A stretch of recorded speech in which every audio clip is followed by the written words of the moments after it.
آج ہم اندلس کے تاریخی مرکز میں موجود ہیں۔ وہ مرکز، وہ ملک جہاں اہل ایمان کی 800 سال حکومت رہی، جب تک توحید مسلمانوں کے سینے میں جاگوزی تھی۔ ان مراکز میں اللہ اکبر کی صدائیں گونجا کرتی تھی۔ جو مسلمان اس لا الہ الا اللہ کے پیغام سے دور ہوتے گئے، وہ عزت جو اللہ نے اس عقیدے کی بنا پر اہل ایمان کو دی تھی، وہ عزت ہم سے رخصت ہوتی گئی۔ وہ مرکز نحمدہ ونصلی علی رسولہ الکریم۔ کلمہ گو مسلمان شرک اور بدعات کے اندر ڈوبے ہوئے، اور بعض ایسے اعمال دیکھنے کو ملتے ہیں جو ہمارے کلمہ پڑھنے والے مسلمان اپنے بزرگوں اور اولیاء کی قبروں پہ کرتے ہیں، جیسے بزرگوں کی قبروں پہ پھول چڑھانا، بزرگوں کی قبروں پہ چراغ جلانا۔ آج ہم اندلس کے اس تاریخی اسلامی مرکز میں ہیں، اور یہاں عیسائیوں نے ایک بت کے سامنے پھول بھی رکھے ہوئے ہیں اور چراغ بھی جلائے ہوئے ہیں۔ یہ دیکھ کر ہمیں اپنے وطن میں ہونے والی قبر پرستی یاد آئی، اور اہل ایمان کو سمجھنے کے لیے، دعوت دینے کے لیے ہم یہ چند الفاظ ان کی نظر کر رہے ہیں کہ رسول اللہ صلی اللہ علیہ وسلم نے فرمایا، من تشبہ بقوم فہو منہم، جو جس قوم کی مشابہت کرتا ہے وہ انہی میں سے ہوتا ہے۔ تو قبروں پہ پھول چڑھانا اور چراغ جلانا یہ اہل ایمان کی نشانی نہیں ہے، بلکہ یہ اہل کفر اور اہل شرک سے کلمہ پڑھنے والوں کے اندر داخل ہوئی ہے۔ اگر اس کے پیچھے یہ عقیدہ بھی ہو جائے کہ اس دیا جلانے سے اور پھول چڑھانے سے بزرگ ہم سے راضی ہو کے ہمیں بہت کچھ دیں گے، تو یہ انسان کو وادی شرک میں اتار دیتا ہے۔ اور اگر اس عقیدے کے بغیر یہ عمل کیا جائے تب بھی یہ کفار کی مشابہت ہے جو اہل ایمان کے لیے جائز نہیں۔ اللہ مسلمانوں کو ہدایت عطا فرمائے۔ آمین۔ نحمدہ ونصلی علی رسولہ الکریم۔ آج اللہ کی توفیق سے ہم اندلس کے اس تاریخی اسلامی مرکز میں کھڑے ہیں، جہاں کبھی مسلمان عزت کا سانس لیا کرتے تھے۔ لا الہ الا اللہ کی وہ تحریک جو عرب کے صحراؤں سے چلی تھی، مدینہ الرسول سے نکلی تھی، 800 سال تک اہل ایمان ان ممالک کے اندر اللہ اکبر کی صدائیں بلند کرتے رہے۔ اسلام کا جھنڈا سر بلند رہا، لیکن جو مسلمان اصل اسلام سے دور ہوتے گئے، عقیدہ توحید کو چھوڑتے گئے، وہ عزت جو اللہ نے لا الہ الا اللہ کی وجہ سے دی تھی، وہ عزت مسلمانوں سے دور ہوتی گئی، اور مسلمان ذلت کی دلدلوں میں گرتے گئے۔ آج بھی اگر اہل ایمان اس عقیدہ لا الہ الا اللہ کی طرف لوٹ آئیں تو کوئی بعید نہیں کہ اللہ مالک پھر مسلمانوں کو عزت سے نوازے۔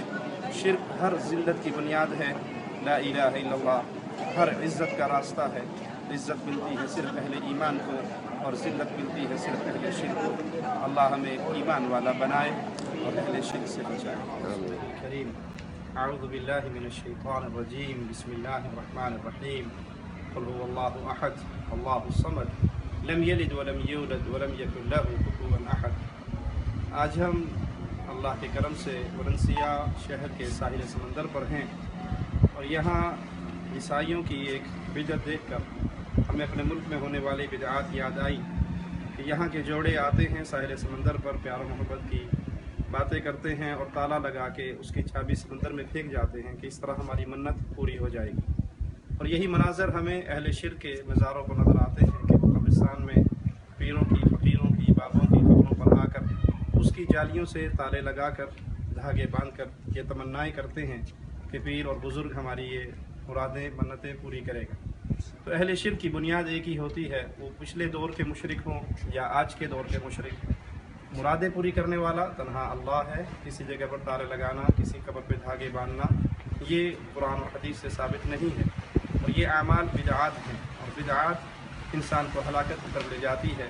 اللہ سے دعا ہے اللہ ہمیں نبی کریم صلی اللہ علیہ وسلم کی سنت پہ چلنے کی توفیق عطا فرمائے، اور اہل شرک کے طریقوں سے بچائے۔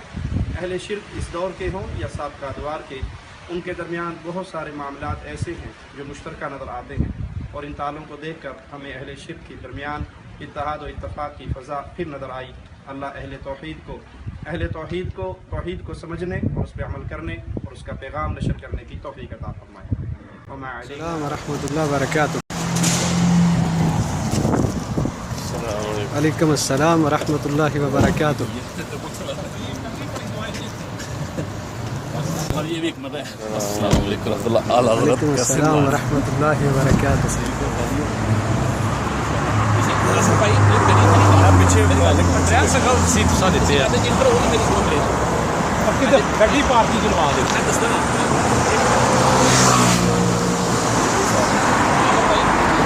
اہلاً سہلاً مرحبا.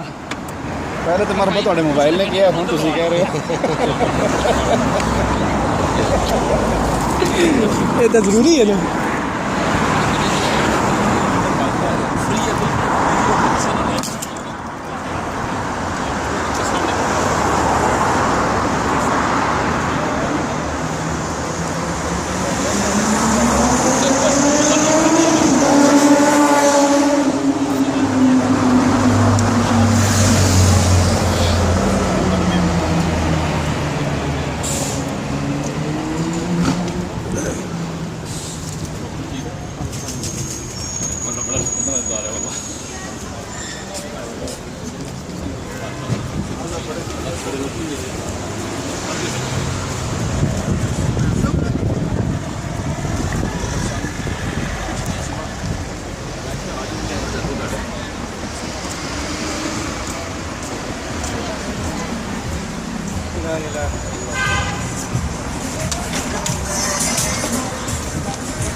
برات دے کے تو کیمرہ لے کے جا رہے ہیں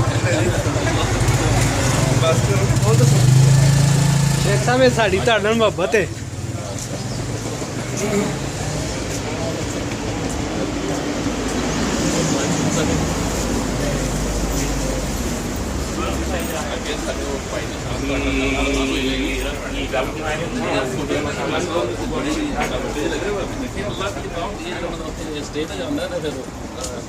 الحمد للہ